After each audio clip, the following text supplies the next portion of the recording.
The Manju ദേ പിന്നെ തുടങ്ങി. എന്തൊരു മുതലായി ഇതൊരു പണിയെടുക്കാൻ സമ്മതിക്കത്തില്ലല്ലോ.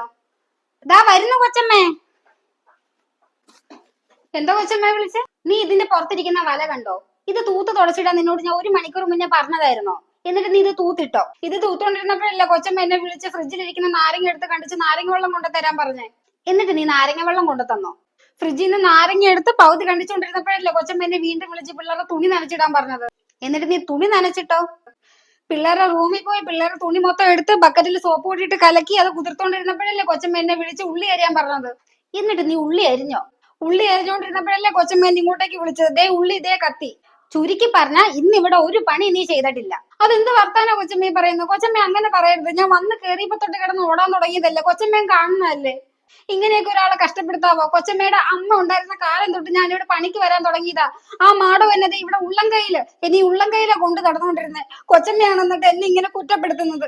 ഞാൻ ഇനി ഇങ്ങനെയാണെങ്കിൽ ഇവിടെ ജോലിക്ക് വരുന്നില്ല കൊച്ചമ്മ. അയ്യോ, നീ വിഷമിക്കാനൊന്നും വേണ്ടി ഞാൻ പറഞ്ഞതല്ല. നീ ഇതൊക്കെ ഒന്ന് ശ്രദ്ധിച്ചാ മതി. ശ്രദ്ധിക്കാൻ വേണ്ടി പറഞ്ഞതേ ഉള്ളൂ.